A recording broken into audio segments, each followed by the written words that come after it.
पिता पुत्र और पवित्र आत्मा के नाम पर आमीन। प्यारे मित्रों, सबको जय यीशु।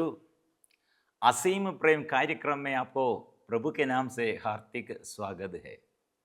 हमारे प्रभु का गहरा प्रेम वो प्रेम का सागर है, इसलिए वो सागर, प्रेम का ये सागर हमारे जीवन में कितना अपार प्यार प्रकट किया है।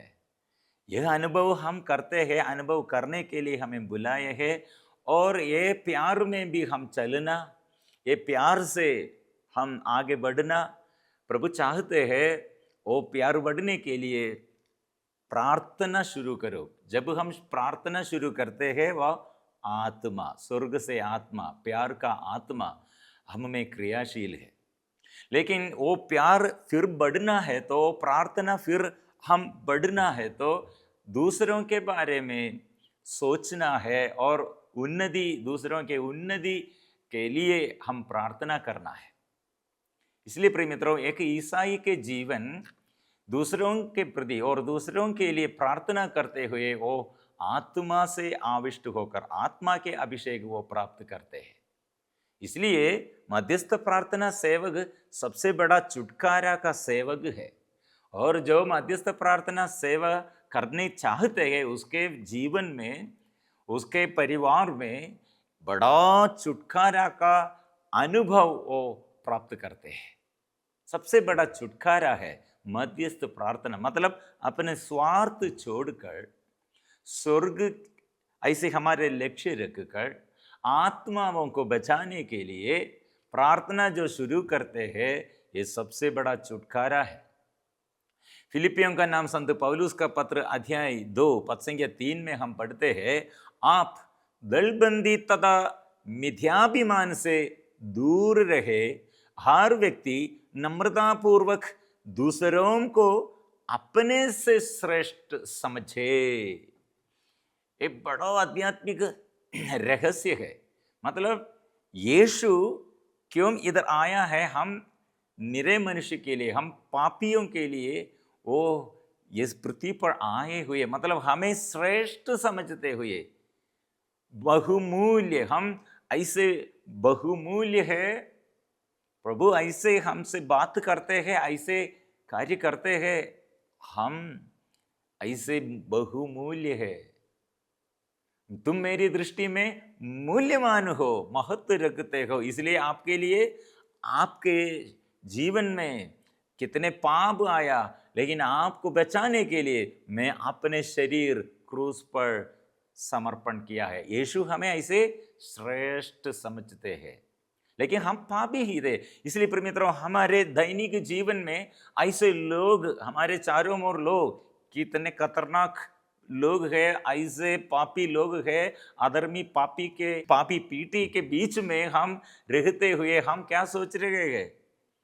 प्रिय मित्रों, यीशु हमें सिखाते हैं ऐसे दूसरों को देखकर ऐसे नहीं तुलना चाहिए। मतलब आप दूसरों की अपराध देखकर, दूसरों को दुर्बलताओं को देखकर क्या बोलना है? मतलब ये आप ये समझना है मुझसे श्रेष्ठ, ऐसे समझना है।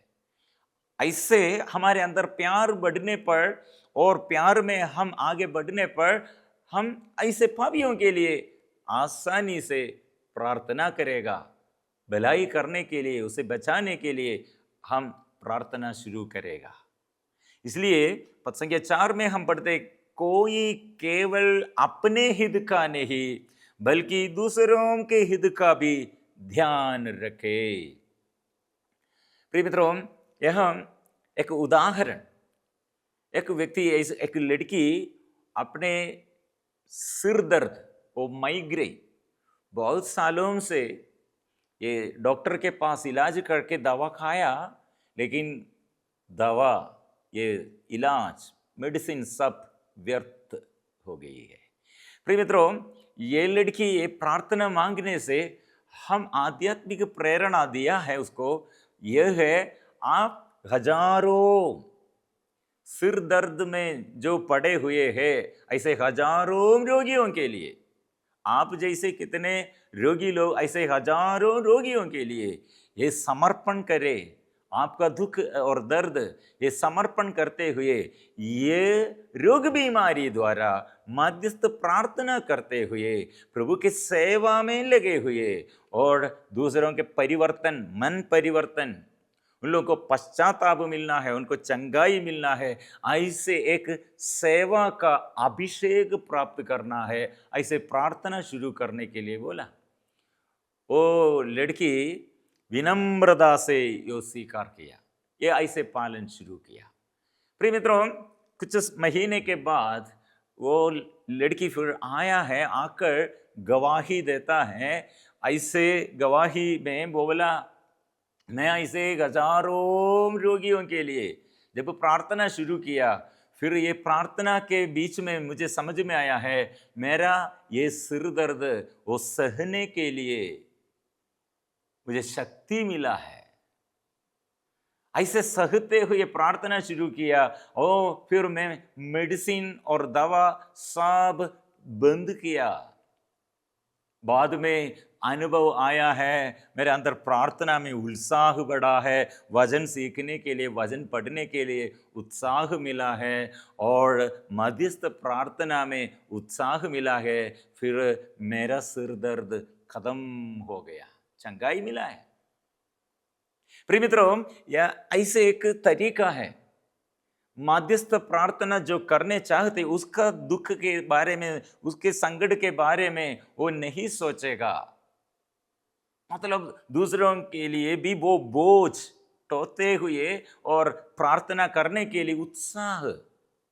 प्रिय मित्रों, इसलिए कितने बड़ा चंगाई और कितने बड़ा छुटकारा ऐसे मध्यस्थ सेवकों को प्रभु प्रदान करते हैं। यीशु इसलिए इतने बड़े दुख के समय, इतने बड़े दुख संकट, वो भारी बोझ, ये क्रूस ढोते हुए, वो अपना शरीर पूरा छेदित किए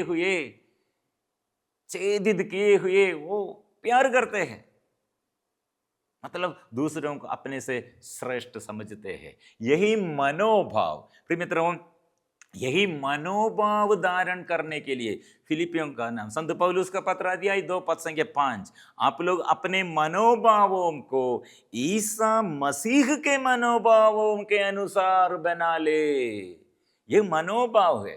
यीशु सदा प्रार्थना का ये मनोभाव, सदा प्रार्थना का मनोभाव, ये मनोभाव हमारे जीवन में कितने अनुग्रह का और आशीष का, अभिषेक का माध्यम है।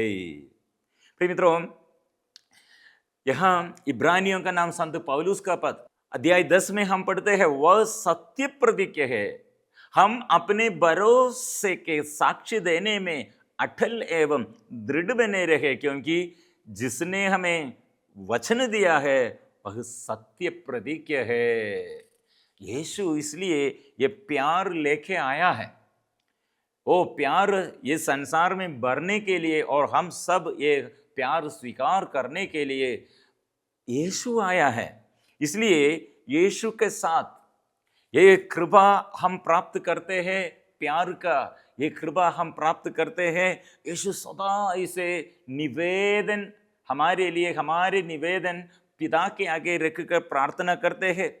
इब्रानियों का पत्र अध्याय 7 पद संख्या 25 में हम पढ़ते हैं, क्योंकि वे उनकी ओर से निवेदन करने के लिए सदा जीवित रहते हैं।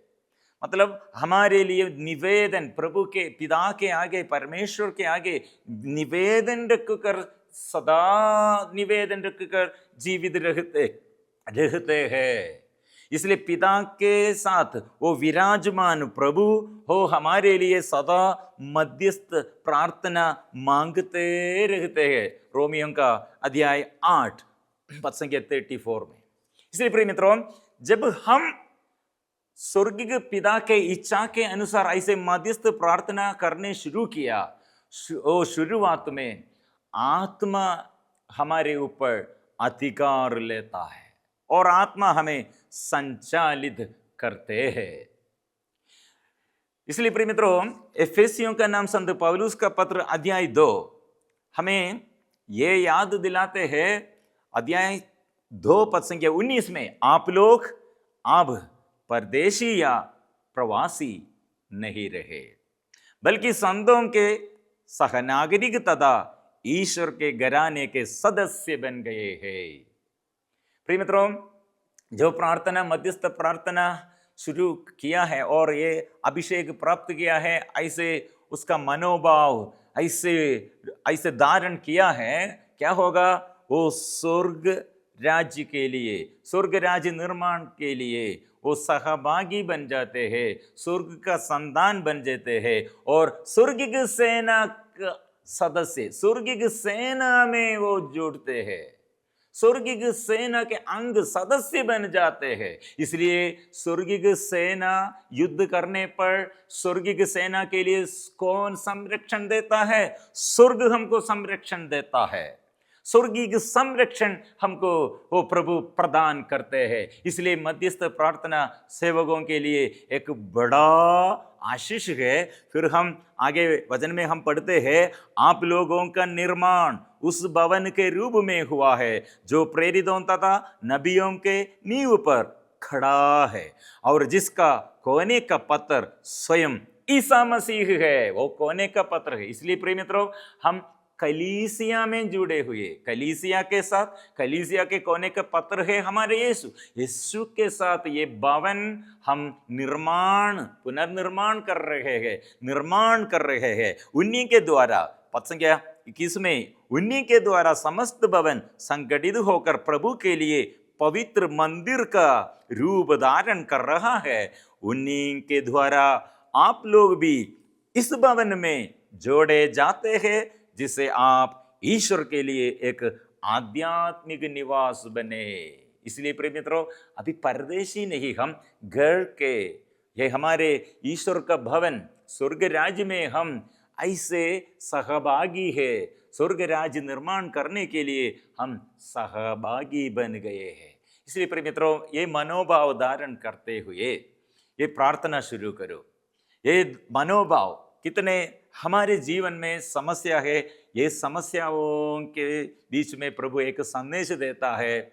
लोगों के लिए प्रार्थना करने का एक तरीका है। ऐसे रोगी लोगों के लिए, पापी लोगों के लिए, दुखियों के लिए वे लोग स्वर्ग तक पहुंचना है और ईश्वर के पास वे लोग पहुंचना है। उन लोग परिवर्तन, उन लोगों के मन परिवर्तन चाहिए, उन लोगों को छुटकारा चाहिए। ऐसे प्रार्थना शुरू करने पर आपको ताकत बढ़ जाते हैं, आध्यात्मिक उत्साह बढ़ जाते हैं और आपके बाधाएं परिवार में और आपके व्यक्तिगत जीवन में ऐसे दुर्बलता सब प्रभु दूर करते हैं। आपके शरीर में प्रभु अधिकार लेता है, आपके भवन, आपके मंदिर, आपके शरीर और आपके परिवार पूरा प्रभु अधिकार लेता है। ऐसे प्रभु संरक्षण देता है। इसलिए स्तोत्र ग्रंथ 34 पद संख्या 7 में लिखा है, वो स्वर्गदूत ऐसे जो प्रभु पर शरण लेता है, वो प्रभु पर ऐसे पूर्ण भरोसा करते हैं, ऐसे विश्वासियों के लिए वचन लिखा है, स्वर्गदूत चारों ओर घेरते हैं और उन लोगों के लिए संरक्षण देता है। प्रिय मित्रों, आंखें बंद करके ये प्रार्थना आज से शुरू करना है। स्वर्गीय सेना के साथ चलने के लिए, स्वर्गीय सेना से ऐसे हमको संरक्षण मिलने के लिए, स्वर्ग से हमको संरक्षण मिलने के लिए और हमारे जीवन में बड़ा छुटकारा और चंगाई प्राप्त करने के लिए यीशु का एक मनोभाव चाहिए। इसलिए हर एक घुटना झुकेगा, हर जुबान बोलेगी, क्योंकि प्रभु का नाम, यीशु का नाम, दूसरों को प्रार्थना करते, पिता तेरा नाम पवित्र हो जाए, वो प्रार्थना करते हैं। पिता की इच्छा के अनुसार दूसरों को बचाने के लिए वो संसार में आया। ये मनोभाव धारण करते हुए ये संसार में जीवन बिताए। पिता, पुत्र और पवित्र आत्मा के नाम पर आमीन।